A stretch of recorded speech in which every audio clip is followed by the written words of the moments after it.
Netanyahu just threatened to kill Iran's new supreme leader, live, on camera, while missile sirens screamed in the background. Jerusalem. Benjamin Netanyahu, the longest-serving prime minister in Israeli history, sat between two Israeli flags.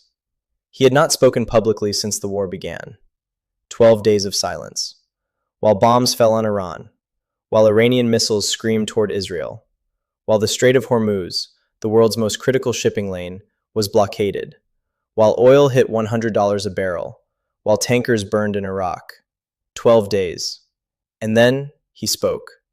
Holding his first press conference since the start of the war, the Israeli leader said that Iran was no longer the same after nearly 2 weeks of bombardment, and that Tehran had suffered blows to its elite Revolutionary Guards Corps and besieged paramilitary force. KPBS. But it was one answer, 7 words, that made the entire world stop. I wouldn't issue life insurance policies. Today, I am going to break down everything. What Netanyahu said, what he meant, what he admitted, what he is planning, and what happens next in the most dangerous military confrontation of the 21st century. Let's go. Let's understand the significance of this press conference. Israeli Prime Minister Benjamin Netanyahu used his first news conference since the start of the war to make his own strong statement, issuing a veiled threat to kill Khamenei and defending the military assault on Iran, which has claimed thousands of lives and shaken energy and stock markets.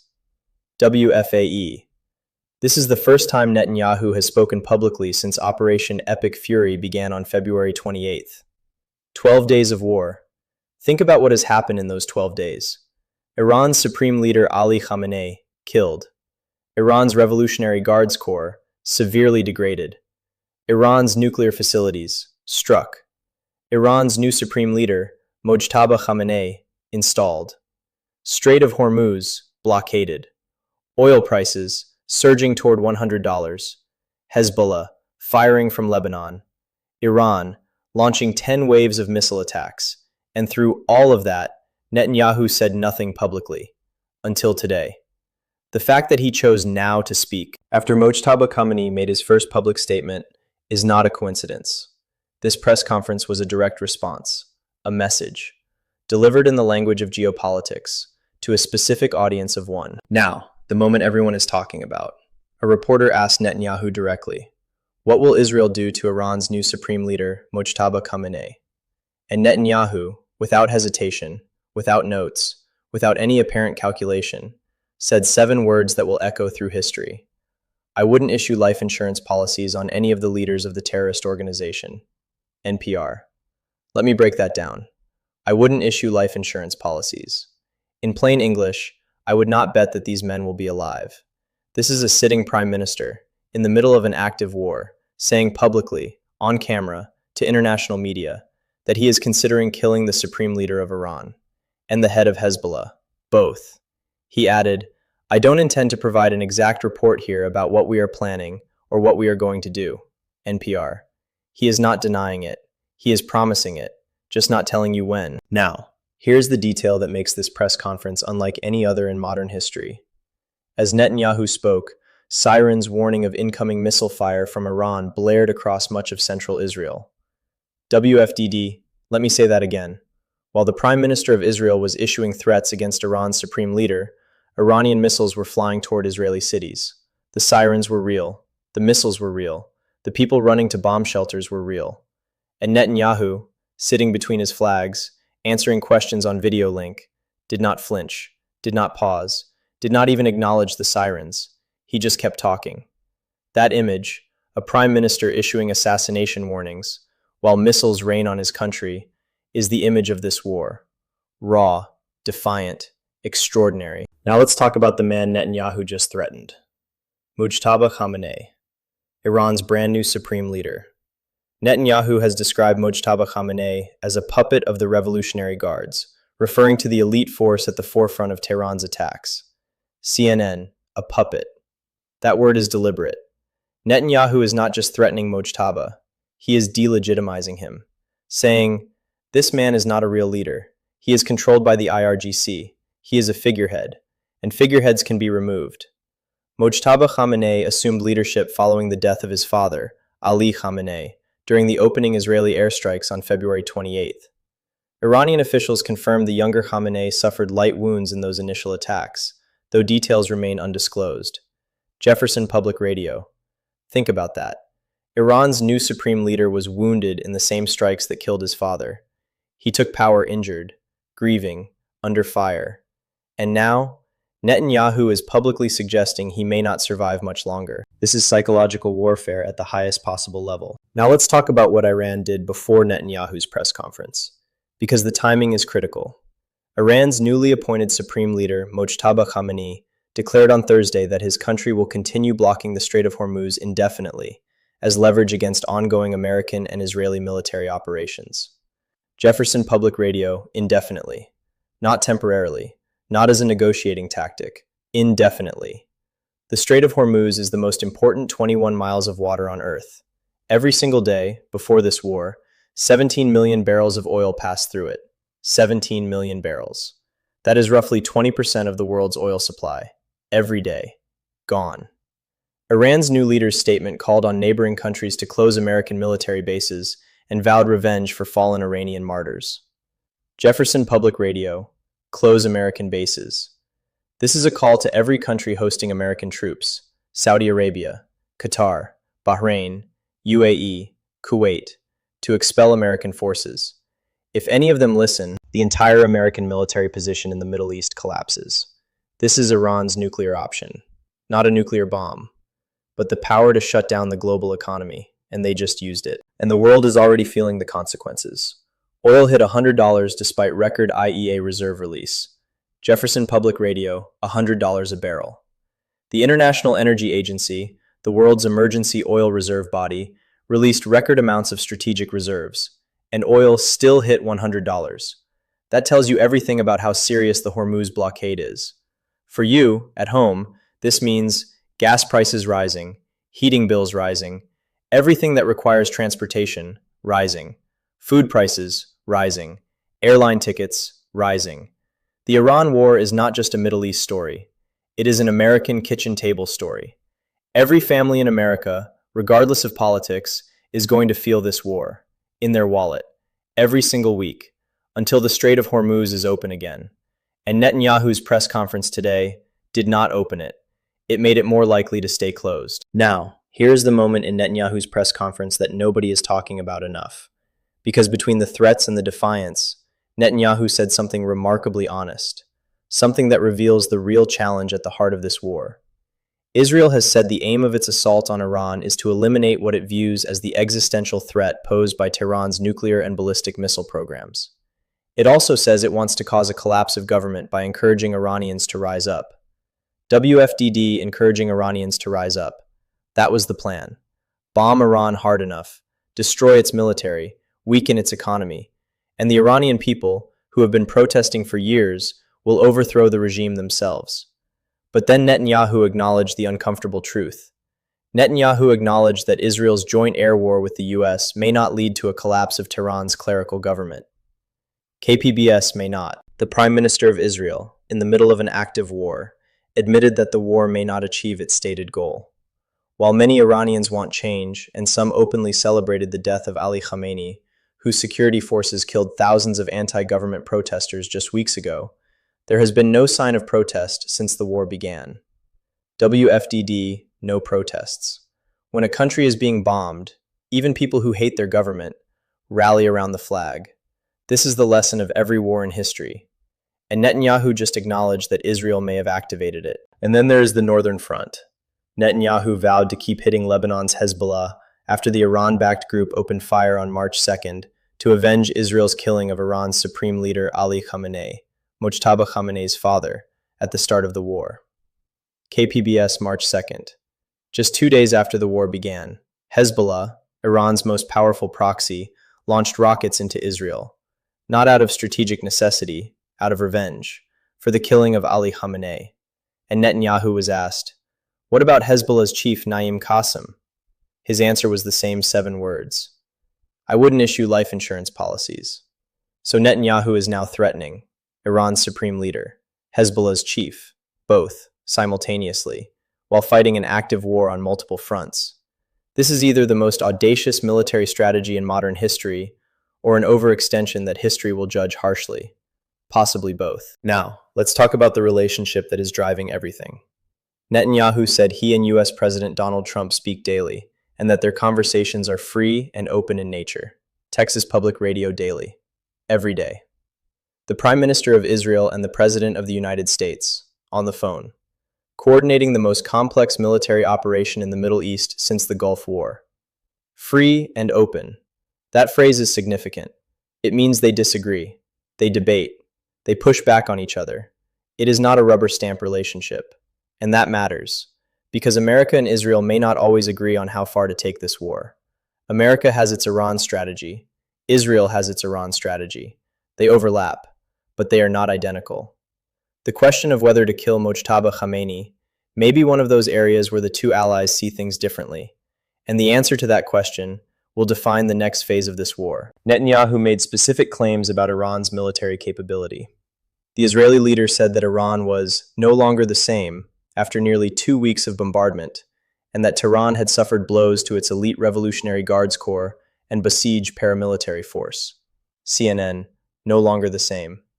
The IRGC, the Islamic Revolutionary Guard Corps, is not just a military force. It is the backbone of the Iranian regime. It controls the nuclear program.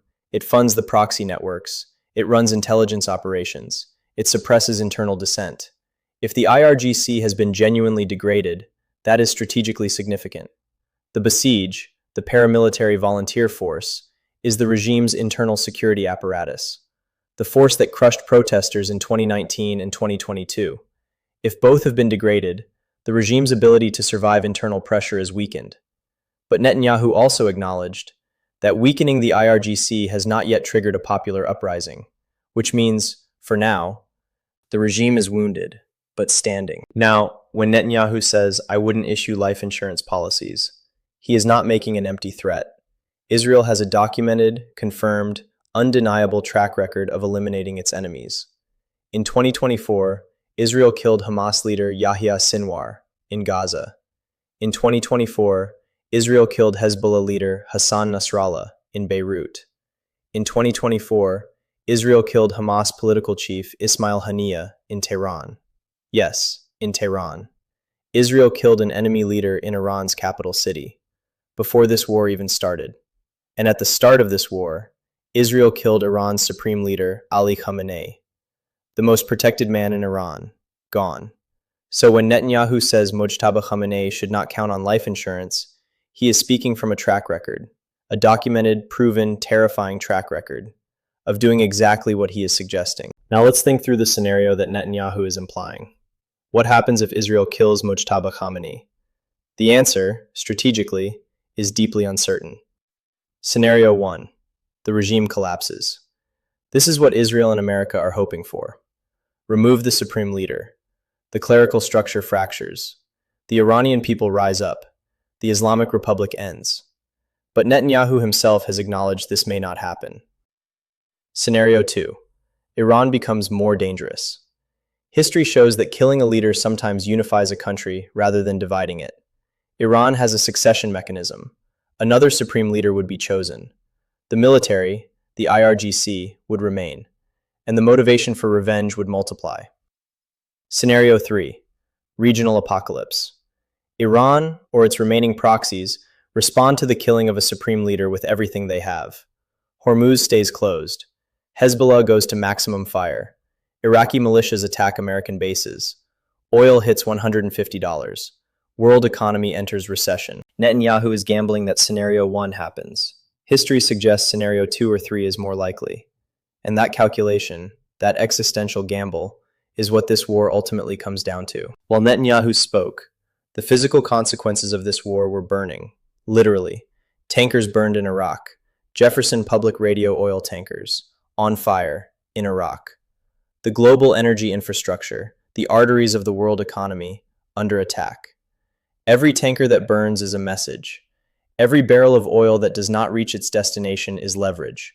Iran, even under devastating bombardment, is still capable of disrupting global energy supplies.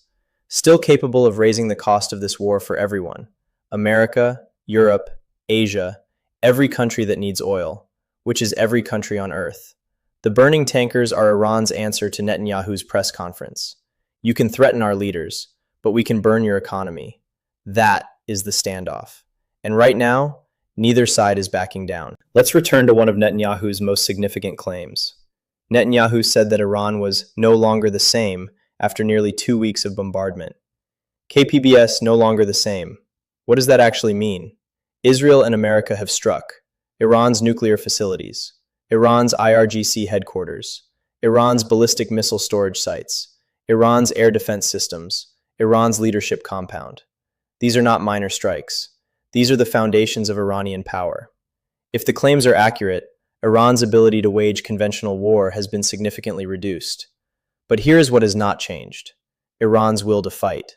Iran's control of the Strait of Hormuz, Iran's proxy network, damaged but not destroyed, Iran's nuclear knowledge, which exists in human minds, not just buildings, and Iran's new supreme leader, who has promised to fight on. No longer the same may be true, but defeated, that is a very different word, and Netanyahu did not use it. Now, let's talk about who is watching all of this. Because this war is not just between Israel, America, and Iran. The entire world is watching and drawing conclusions. China is watching, calculating whether Taiwan is next. Russia is watching, profiting from oil prices and American distraction. North Korea is watching, testing missiles from new destroyers. Saudi Arabia is watching, wondering if the Iranian threat will finally be eliminated. Europe is watching, facing energy crisis and refugee flows. And every nation with a nuclear program, or aspirations for one, is drawing the most important lesson of this war: get the bomb. Because the countries that have it survive. The countries that don't become targets. Netanyahu's threat against Mojtaba Khamenei may make the global nuclear proliferation problem dramatically worse, because it teaches every nation on Earth the only guarantee of survival is nuclear deterrence. So where does this go from here? 3 things to watch. 1. Will Israel attempt to eliminate Mojtaba Khamenei? Netanyahu has set the expectation. Israel has the capability, as proven. The question is timing and Trump's agreement. 2. Will the Strait of Hormuz reopen? Every day it stays closed, the economic pressure on Iran grows. But every day it stays closed, the world economy suffers too. This is a game of who blinks first. 3. Will Iran's people rise up? Netanyahu is banking on it. History suggests it is unlikely during active bombardment, but if the war drags on, if the economy collapses, if the IRGC weakens, the Iranian spring that has been building for years may finally arrive. These 3 questions will define whether this war ends in victory, stalemate, or catastrophe. And Netanyahu's press conference today gave us the clearest signal yet of which outcome Israel is pursuing. March 12, 2026. Benjamin Netanyahu, between 2 Israeli flags, with missile sirens screaming in the background, said 7 words: "I wouldn't issue life insurance policies on any of the leaders of the terrorist organization." WFAE. Those words are now the most consequential 7 words in the Middle East. They mean, this war is not over. The targeting of leadership continues. Mojtaba Khamenei is in Israel's crosshairs. Naim Qassem is in Israel's crosshairs, and Israel will act when it decides to act. Meanwhile, the Strait of Hormuz burns. Oil hits $100. Tankers are on fire. Hezbollah fires from the north. Iran launches wave after wave of missiles. And Netanyahu admitted, the war may not collapse the Iranian government. So what is the endgame? Nobody, not even Netanyahu, has a clear answer. And that uncertainty, in a nuclear region, with a new untested supreme leader, and a war with no defined finish line, is the most dangerous situation on Earth, right now. Tell me in the comments, will Israel kill Mojtaba Khamenei? Should they? And can this war end without nuclear escalation? Smash that like button. Subscribe. This war is moving fast. Share with someone who needs to understand what is happening.